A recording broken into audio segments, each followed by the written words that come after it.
अऊज़ु बिल्लाहि मिनश शैतानिर रजीम बिस्मिल्लाहिर रहमानिर रहीम रब्बी यस्सिर वला तुअस्सिर वतम्मिम बिल खैर।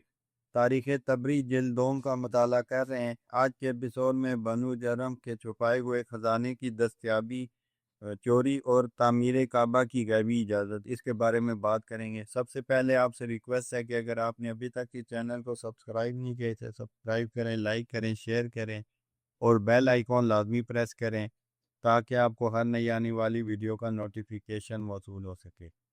जब महद की तादाद बहुत ज़्यादा हुई वह मक्का छोड़कर मुतफर्रिक हो गए, मगर कुरैश ने मक्के को ना छोड़ा।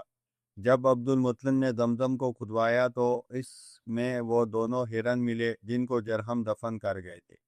अब्दुल मुत्तलिब ने उन दोनों को निकाल लिया और फिर जो कुछ उसने किया वो हम अपनी इसी किताब में इसके मौके पर बयान ही कर चुके हैं। काबे के ख़जाने की चोरी। मली बिन अमर अल ख़ज़ाई के मौला दोयीक के पास से काबे का ख़जाना बरामद हुआ। कुरैश ने उसका हाथ काट दिया। इस सिलसिले में हारिस बिन आमिर बिन नौफल और अबू अहाब बिन अजीज़ बिन कैस बिन सवीद अत-तमीमी, जो हारिस बिन आमिर बिन नौफल बिन अब्द मनाफ का अखियाफी माँ शरीक भाई था, और अबू लहब बिन अब्दुल मुत्तलिब पर चोरी का इल्ज़ाम आयद किया गया था। और कुरैश के बयान के मुताबिक इन तीनों ने काबे के ख़जाने को वहाँ से निकाल कर बनु मली के मौला दोबीक के पास रखवा दिया था। जब कुरैश ने उनको मुल्जिम करार दिया तो उन्होंने दोवेक का नाम बता दिया, चुनाचे उसका हाथ कता कर दिया गया। ये भी बयान किया जाता है कि उन्होंने इस चोरी के माल को उसके पास रखा था। जब कुरैश को इस बात का यकीनी इल्म हुआ कि वो माल दरअसल हारिस बिन आमिर बिन नौफल बिन अब्द मनाफ के पास था, वो इसे अरब के काहिनों में से एक मशहूर काहिना के पास लेकर गए। उसने अपनी कहानत से हारिस के मुतालिक ये हुक्म लगाया कि चूँकि उसने काबे की हुर्मत को बातिल किया है, इससे वो 10 साल तक मक्के में दाखिल ना हो। चुनाचे उसके हुक्म की बिना पर कुरैश ने हारिस को मक्के से 10 साल के लिए शहर बदर कर दिया। ये असना में मक्के के आसपास सकूनत पजीर रहा। तामीर काबा की गैबी इजाज़त। बहरे अहमर ने एक रोमी ताजिर का बर्बाद शुदा जहाज़ साहिल जद्दा पर लगाया। कुरैश ने जहाज़ की लकड़ी लेकर काबे के लिए छत तैयार की। इस काम को मक्के के एक कितबी बढ़ई ने अपनी राय के मुताबिक इंजाम दिया। जिस कुएं में काबे के नजराने डाले जाते थे, इसमें से रोज़ाना एक सांप निकल कर काबे की दीवार पर बैठा करता था। सब उससे डरते थे। जो उसके करीब जाता वो अपना फन खड़ा करके डसने के लिए मुंह खोलता। एक दिन वो इसी तरह काबे की दीवार पर बरामद था। अल्लाह ने कुरिंदा भेजा, वो उसे अपने चुंगल में उठा ले गया। इस पर कुरैश कहने लगे कि मालूम होता है कि जिस बात के करने का हमने इरादा किया है, अल्लाह इसे पसंद करता है। हमारे पास चूबीना लकड़ी भी तैयार है। अल्लाह ने सांप से भी हमको मुतमईन कर दिया है। तामीर काबा में नेक कमाई सर्फ करने का गैबी इशारा। ये वाक़या खुजा से 15 साल बाद का है। इस वक्त रसूल अकरम सल्लल्लाहु अलैहि वसल्लम की उम्र 35 साल थी। अब जबकि कुरैश ने काबे को ढाकर नए सिरे से बनाने का तहिया कर लिया था, अबू वाहब बिन हमर बिन आयद बिन हिमरान बिन अदूम खड़ा हुआ।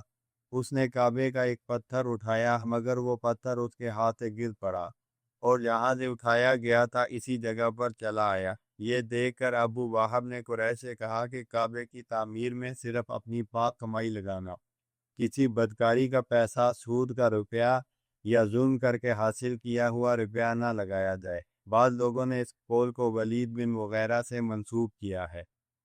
अब्दुल्ला बिन सफ़वान बिन उमैया बिन खल्फ ने एक मरतबा जादा बिन हबीरा बिन अबी वाहब बिन हमद बिन आयद बिन इमरान बिन मखदूम को काबे का तवाफ करते हुए देखा तो पूछा, ये कौन है?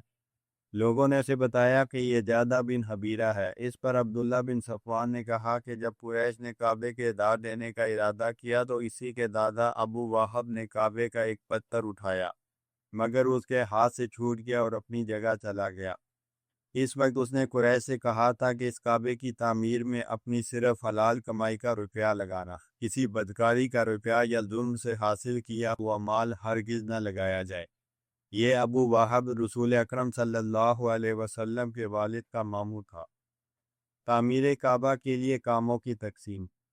अब तामीर के लिए कुरैश ने काबे को कई शिकों में तकसीम कर लिया।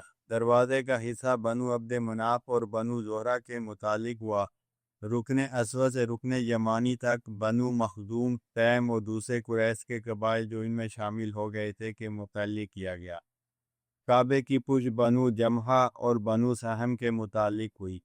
حجر کا حصہ حتیم بنو عبد دار بن قصی، بنو اسد بن عبد العزیٰ بن قصی اور بنو عدی بن کعب کے متعلق ہوا۔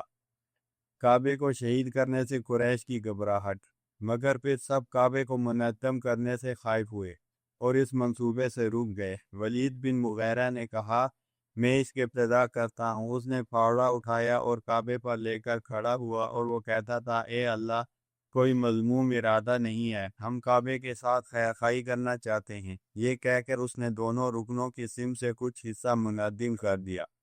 اس رات دو منتظر رہے کہ اس گستاخی کی سے سزا ملے گی، اور کہنے لگے کہ ہم دیکھتے ہیں کہ اگر وہ مر گیا تو پھر ہم کعبے کو ہاتھ نہ لگائیں گے، بلکہ منہدم حصے کو بھی پھر اسی طرح بنا دیں گے۔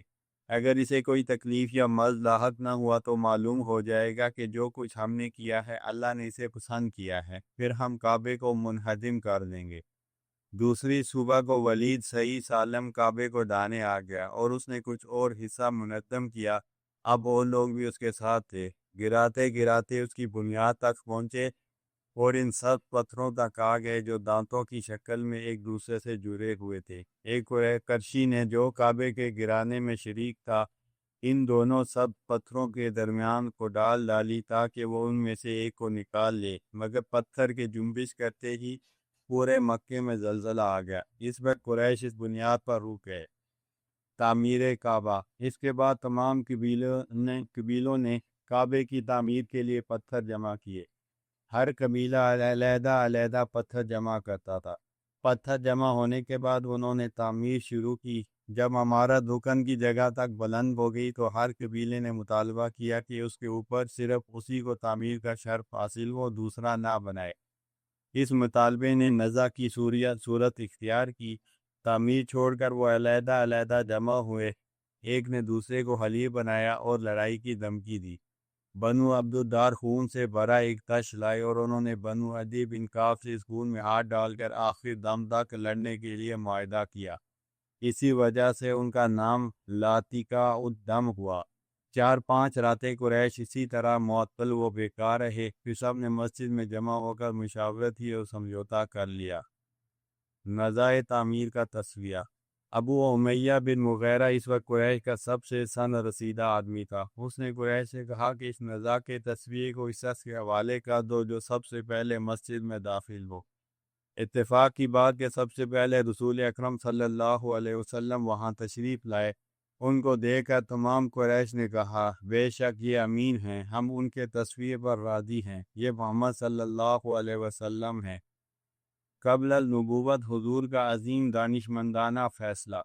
جب آپ صلی اللہ علیہ وسلم ان کے پاس آئے، انہوں نے آپ صلی اللہ علیہ وسلم سے واقعہ بیان کیا۔ آپ صلی اللہ علیہ وسلم نے فرمایا مجھے ایک کپڑا لا دو۔ کپڑا آپ صلی اللہ علیہ وسلم کو دیا گیا۔ آپ نے رکن کعبہ کو اپنے ہاتھ سے اٹھا کر اس میں رکھا، پھر فرمایا کہ ہر قبیلہ اس چادر کا ایک کونا تھام لے اور سب مل کر اسے اٹھائیں۔ انہوں نے اس فیصلے پر عمل کیا اور جب رکن کو اٹھاتے ہوئے اس کے مقام پر لے آئے، خود رسول اکرم صلی اللہ علیہ وسلم نے اپنے ہاتھ سے اسے وہاں رکھ دیا، پھر اس کے اوپر عمارت شروع کی گئی۔ نزول وحی سے پیشتر ہی قریش رسول اکرم صلی اللہ علیہ وسلم کو آمین کہتے تھے۔ قریش کے ہاتھوں کعبے کی یہ تعمیر واقعہ فجار کے 15 سال بعد عمل میں آئی، اور عام الفیل اور عام الفجار کے درمیان 10 سال کا فصل تھا۔